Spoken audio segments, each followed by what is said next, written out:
tells you to cast down arguments and every imagination. A stronghold is your mind impregnated with hopelessness, thoughts, and sinful activities implanted in your mind, and then you finding reason to accept it.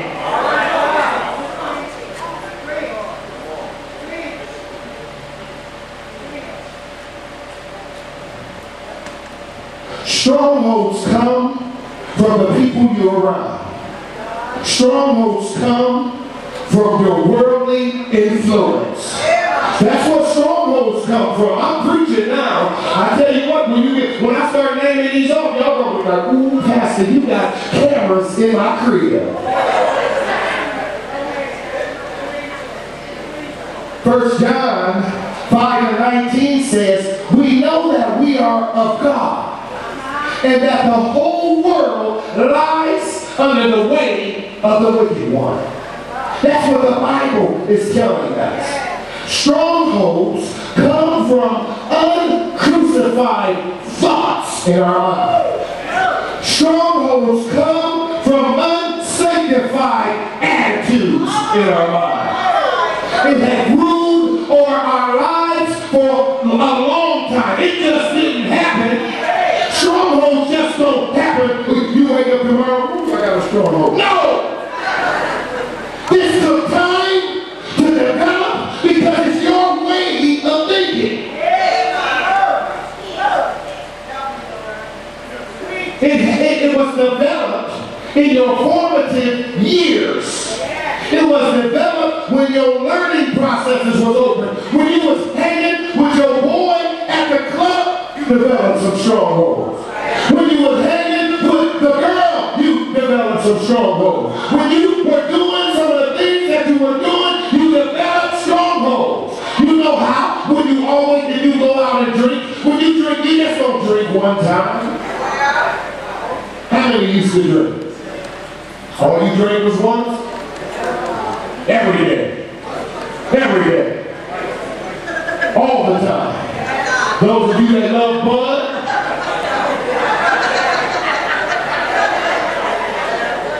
don't y'all look at me. Anyway, those of you that you developed a habit of that. It was a stronghold. You didn't just smoke it one time, but you smoked it day after day after day. What that did was that developed into a habit. It developed into a stronghold. It developed into something that got you away from the will of God.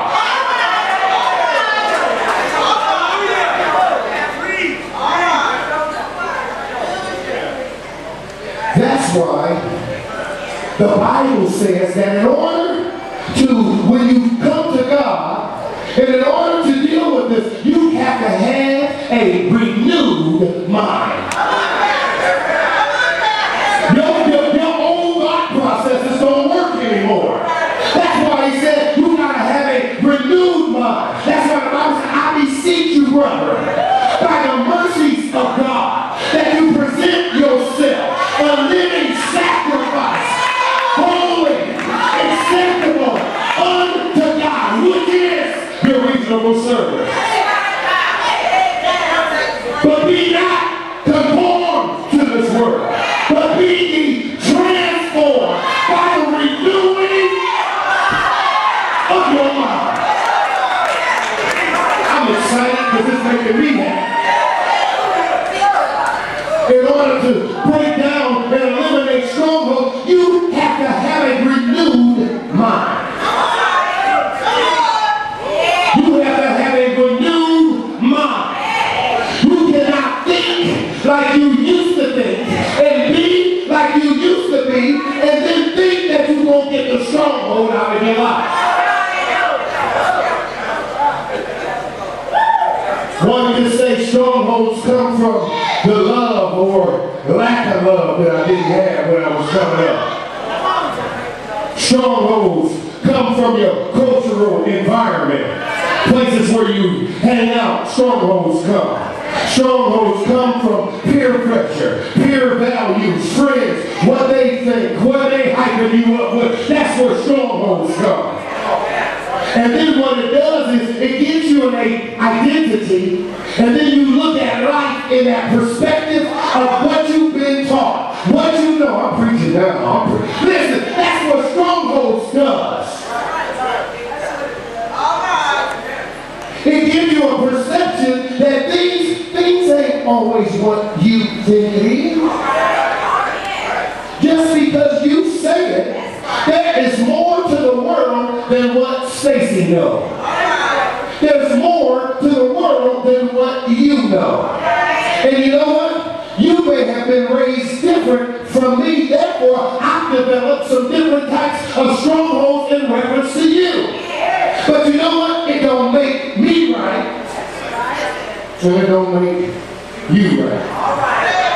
But if it lines up in the will of God, then you know it's right. It says that God be true. Every man be a lie. Strongholds come from our opinions. How people hype you up. Share things with you. You develop strongholds. You develop attitudes. Let me give you an example. Get a group of kids, every ethnic color you can believe, and let them play together. 3 years old, no problem. 4 years old, no problem. 5 years old, no problem. 11 years old, something had changed. You know why? Because they were taught some things. Mama began to teach them some things. Daddy began to teach them some things. Kids don't grow. Kids aren't born Klansmen. They're not born prejudice. I'm preaching now. But you know what? That hatred is a stronghold that they have been taught. And that hatred is a stronghold from peer pressure.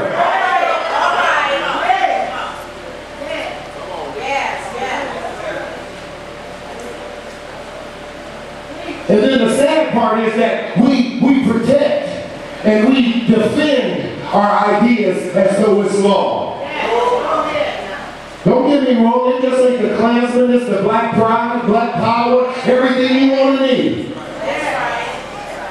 We all got some prejudicial stronghold. And I want to let you know, you wasn't born with it. It didn't come out the womb that way. You wasn't born with it, but it was taught, learned. Whoever influenced you the most helped develop some strongholds in your life. Proverbs 23:7 say, as a man thinketh in his heart, so is he. I heard somebody say something about stinking thinking. Always thinking. It's thinking.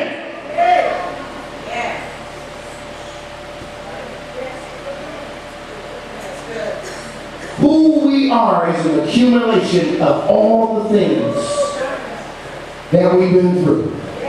What we are made up of. That's who we are.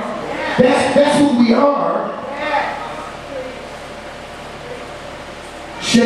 Thoughts shaped by your parents, your teachers, your friends. But I just need to let you know that if the opinions aren't of God's, then you're wrong. Isaiah 55:7-8. Brother Dundee, get that for me. Watch this. Watch this. This is good. This is good. Next week I'll make you happy. 55:7-8. Isaiah 55:7-8. Let the wicked forsake his way. Come on, wait a minute, give me the mic.